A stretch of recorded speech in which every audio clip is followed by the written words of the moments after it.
Welcome to Perfect Word Media. My name is J. Monroe Johnson. The other phone ran out of memory,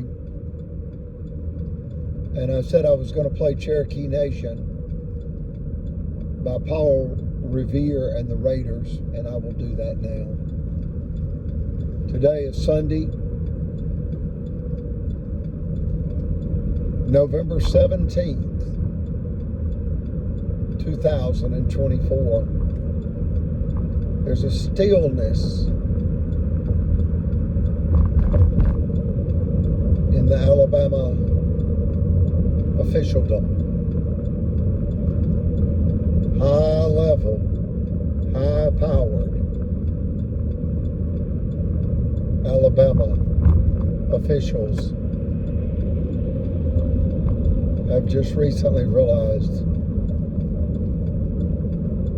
there's another human rights, civil rights, life rights, unlawful death issue for money, and it's at the hands of high-level Alabama officials. It's called tacit, T-A-C-I-T, approval, and it's how officials in Alabama get people killed. It's how officials in Alabama get people because they believe they're above the law. They violate the spirit of the law, and they also violate the law. They thought they could get away with it. No, Steve Marshall, you can't do that.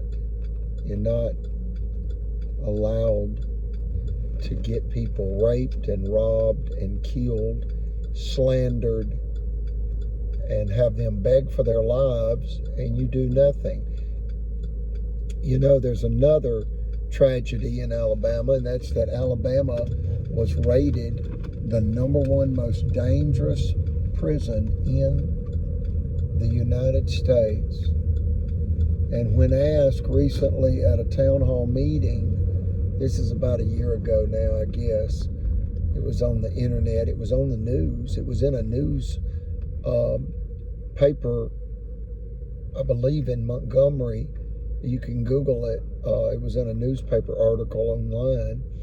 But regardless, in essence, a town hall meeting where Attorney General Steve Marshall was the keynote speaker. A female American asked Attorney General Marshall, what is your response to the recent findings by a United States attorney that Alabama is rated the single most dangerous Department of Corrections state prison system in our nation, the single most dangerous in our nation, and primarily due to understaffing, whereby, and in essence, the state is supposed to have, let's say, over 3,000 correctional officers, and they have around 1,000. And what that does is allow prisoners to beat to death other prisoners, evidently. It allows prisoners to become addicted to dangerous drugs while in prison and have access to dangerous drugs while in prison. Not enough oversight, allowing the prison system in Alabama to just run amok. Allowing prisoners to contract incurable and thereby terminal diseases like extraordinarily dangerous strains of HIV, hepatitis,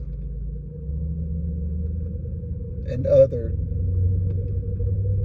dangerous pathogens. The U.S.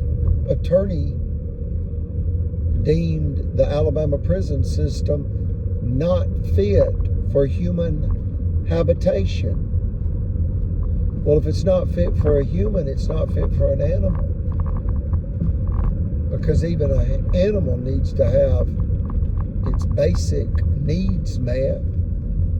You know, a safe environment, clean water, nutritious food, not live in an abusive situation. See, Steve Marshall allowed the Albertville city officials and the Marshall County officials and the state officials to have their way with me to the point that I developed PTSD, an incurable stress-related disability.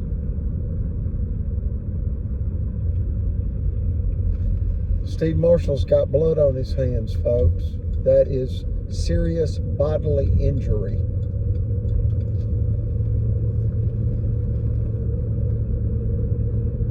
Brother Chappell begged for his life 3 times to Governor Kay Ivey, and it's recorded on audio recorders. A female staff member that works for the governor, Kay Ivey, is recorded bragging about how Governor Ivey allows evidently open bar at Alabama state functions that's free-flowing alcohol. Now, you'll need to tip them if you're a drinker and you order a drink of alcohol at an Alabama state function. Evidently compliments of the Alabama taxpayers. You know, there may be more to this, but that is my understanding. It's either open bar or free-flowing alcohol of some sort, or maybe they pay for their own drinks, but the employee, the state employee, is clearly bragging that Governor Ivey is the first governor to do whatever she did regarding alcohol. You know, we were told that she drinks beer and fishes.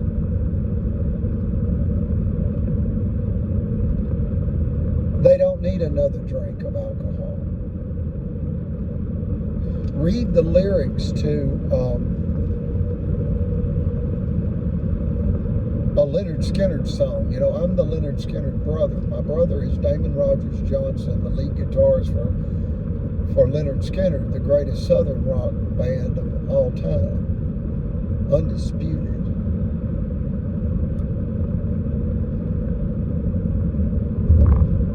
Ronnie Van Zant died in a fiery plane crash October 20th, 1977, about 2 months after Elvis died at Graceland, Memphis, Tennessee, August 16th, 1977. And let me say this about that. Both were drug-related deaths. And if you say, well, the Leonard Skinner plane ran out of jet fuel, well, it did and it did not. It did and it did not. There was plenty of fuel on board. And the young co-pilot was thunderstruck by fame and celebrity, and he wasn't properly trained. And when the pilot asked him to transfer the jet fuel from one fuel tank to the other, the incompetent, starstruck 20-something-year-old co-pilot dumped all of the jet fuel in midair. Instead of transferring it, he dumped the fuel.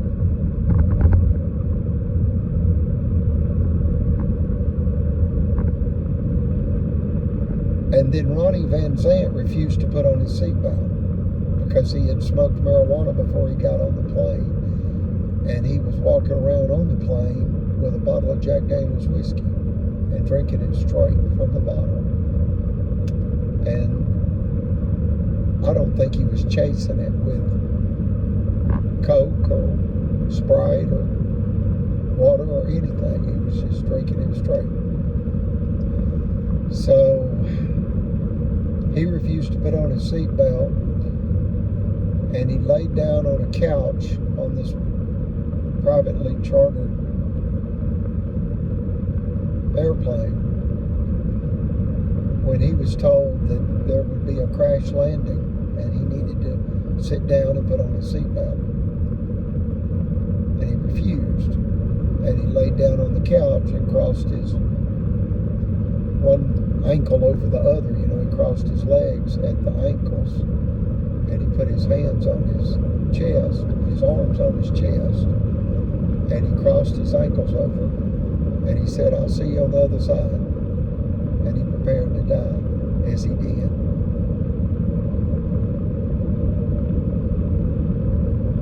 His work was done. I'm not judging him. That was his choice. That was his fate. Yet his spirit lives on.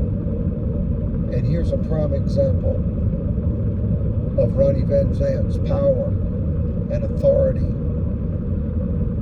and eternal presence in the world forever. He was a prophet, folks. It's beyond human comprehension, as was Merle Haggard and others, but they're called illuminaries. They provide enormous insight for we common folk.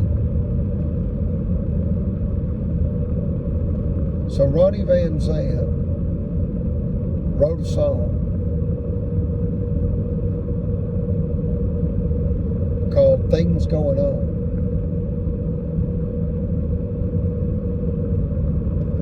And I'll play it for you now. But before I do, I want to read you the lyrics. Well, have you ever lived down in the ghetto? Elvis released a song in the ghetto during a lot of racial strife in our country. In the Ghetto by Elvis. So here we go. Well, have you ever lived down in the ghetto? Have you ever felt the cold wind blow? Well, if you don't know what I mean, won't you stand up and scream? Because there's things going on that you don't know. It's referring to political corruption in Alabama and on the national level as well. And then he says, let it roll. Too many lives they've spent across the ocean. He's referring to the Vietnam War. Too much money been spent upon the moon. He's talking about all the national debt America took on with the NASA program. Well, until they make it right, I hope they never sleep at night. They better make some changes and do it soon. He's referring to our national debt, and he's referring to wars that were so controversial, you have to wonder, why are we fighting each other? Why are we not fighting for our love of the atonement of Christ Jesus, as opposed to trying to kill one group of people over political, social, religious radical ideologies and our other resources like cash, gold, territory.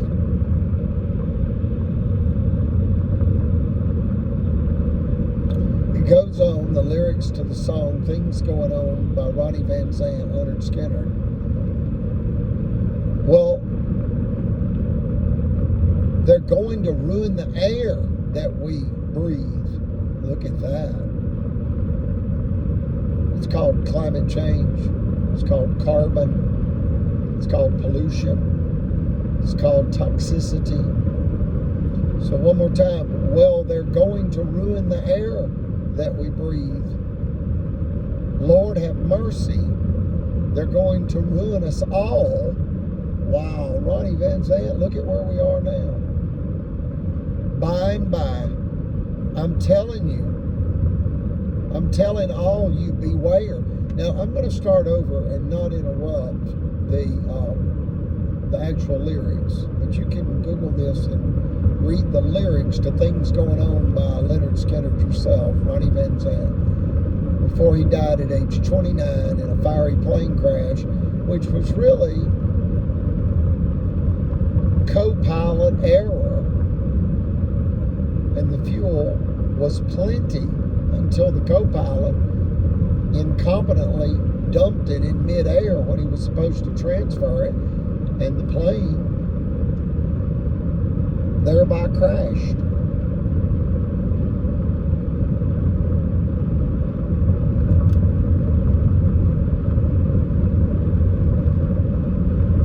So here we go. Well, they're going to ruin the air that we breathe. Lord have mercy. They're going to ruin us all by and by. I'm telling all you, beware. I don't think they really care. I think they just sit up there and just get high. Take it to them. Take what to them? The truth. They're power drunk. And they're killing us all. That's you. Not just me, not just my mother. They didn't just kill Brother Chapel. They killed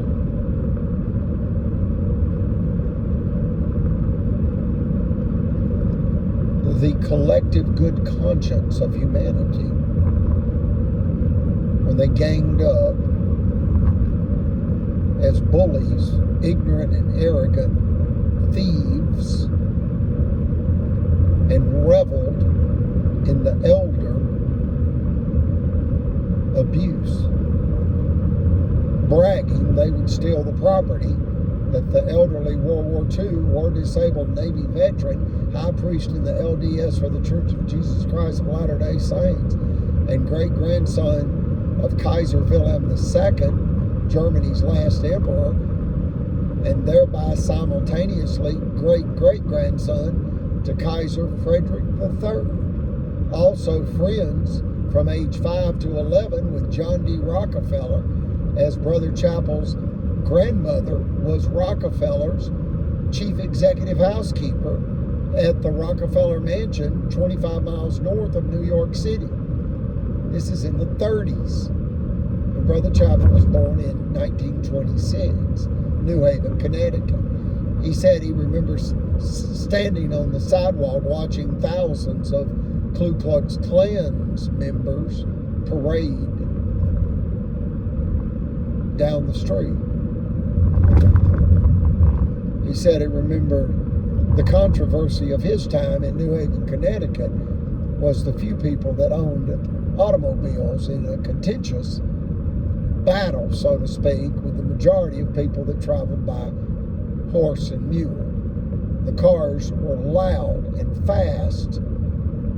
They would backfire and scare the horses and scare the mules and scare the good people of New Haven, Connecticut, and scare and scare and scare. It's arrogance. It's ignorance.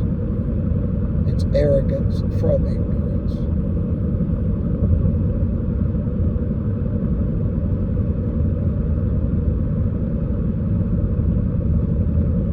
And it gets people destroyed.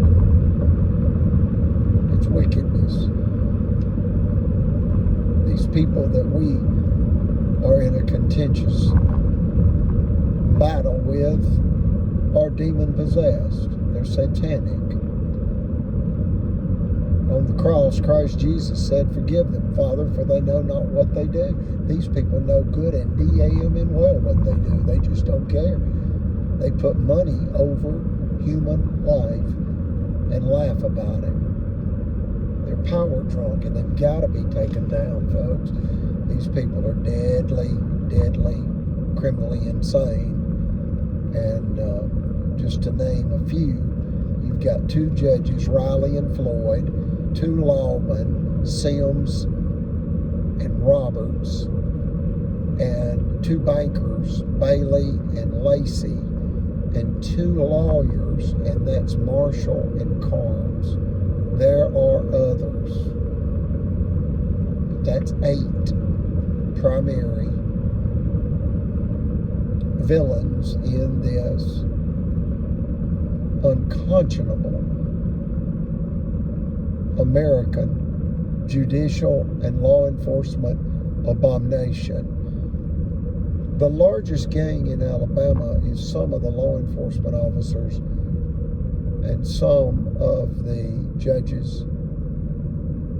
And what you see are the Alabama state officials, and in this case, it's the judges conspiring with the law enforcement officers, including a sheriff, that then conspire with other Alabama state agents, as in a Alabama prison guard, Brian Roberts of Talladega, that impersonated an Alabama state trooper and groomed their multi-million-dollar theft target, youngest son, me, J. Monroe Johnson. And the way he groomed me was lying to me that he was an off-duty Alabama state trooper, making me believe, or giving me the impression, and our blind friend, who is an ear witness to all this. What is this? Let's be clear. This, regarding Roberts and Sims and Floyd and Riley, is a date financial rape drugging scheme. And the financial rape is that of an elderly Alabama cotton farmer's daughter, my mother, Eugenia Rogers Johnson Collins. And her first name is Eugenia, her maiden name is Rogers, and we're German Americans. And Rogers, in German, the name was Herr Hofreister Rogers. Her, H-E-I-R, as in heir, as in possession by inheritance, your heritage. Herr Hofreister. And what's a Herr Hofreister? Well, that's your heritage as a court master. You can't make it up, folks. That's my family surname from Germany. And it means fame as your heritage is a court master, and it's fame by spear, S-P-E-A-R, and this has to do with evidently a villain being defeated by my family's ancestors in Germany. And Brother Chappell's royal heritage fought barbarism. And that's what he said. He said, you know, my great-great-grandfather, Kaiser Frederick III, and my great-grandfather, Kaiser Wilhelm II, they both fought barbarism. That's barbarity. Like Phil Sims, he's a barbarian, uncultured, uncivilized, uneducated, probably drug addicted, and not just power drunk. We've been told by a half dozen people, and recently at a Starbucks in Rainbow City, a young girl said, I lived with him. And I said, is he an alcoholic? And she confirmed that he is, or was, whatever, when she lived with him. So that's the sixth person that has told us that the force behind the cause regarding Phil Sims's criminality is a damaged mind. And he's damaged his mind on moonshine, according to reliable sources. One young man loaded $3,500 worth of peach moonshine in Sheriff Sims's Tahoe. And that was within the last 3 years. And that information was turned over to the federal authorities. It's not legal to own or possess or transport moonshine in any quantity because it can kill people. And it tastes the same. It tastes about like Everclear, which is the strongest alcohol that they sell, for example, at the ABC store. The state regulated, and that's what I've been told. I'm not a drinker. Neither is my mother, Eugenia. She's never had a drink in her life. And we both have witnessed unimaginable tragedy in our family related to alcohol abuse. Ravaged livers, ravaged lives, horrific automobile accidents, orphaned children under the age of 12, 3 of them. Tragedy. Folks, we've known loss. We are the Leonard Skinner family. Yet life is not easy for anybody. And we all have our own cross to bear, so to speak. So, what we're doing is making sure that Alabama, the state, is never involved in such a violent theft crime as what they have executed, perpetrated, whatever you want to say. We'll just go with perpetrated. The state perpetrated a violent hate, theft, and revenge crime against Eugenia. And the only reason that I was included in it is because I love and protect my mother. And they wanted me out of the way. The young son that loves his mother. They said, well, we'll just rape him. How are you going to do that? Marshall County, Albertville City, Alabama, the state of deception. Well, they did it through John Allen Smith. Get John Allen Smith in prison. His waiting room appears to be a little boy's bedroom. A corner of it is painted baby blue, sky blue. No other chiropractic doctor's waiting room is like that. And I personally went to, I think it was about 5 of them in Marshall County. One in Boaz, a couple in Marshall County.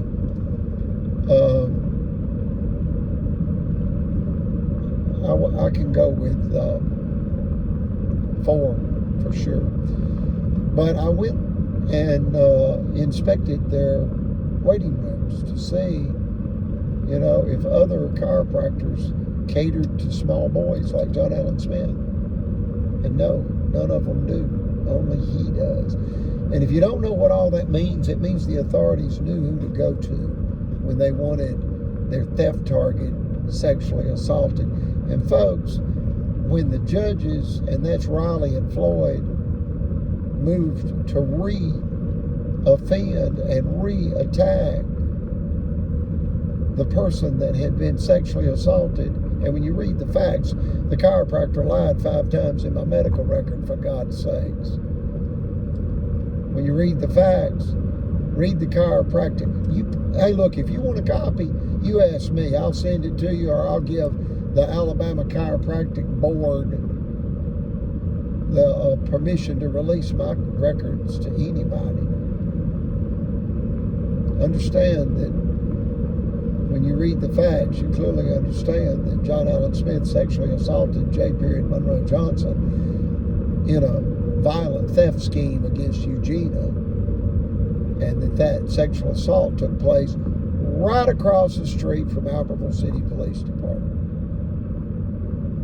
And after Albertville City prosecuting attorney Jimmy Carnes had manipulated his way into becoming Eugenia's corporate attorney through Brother Chapel.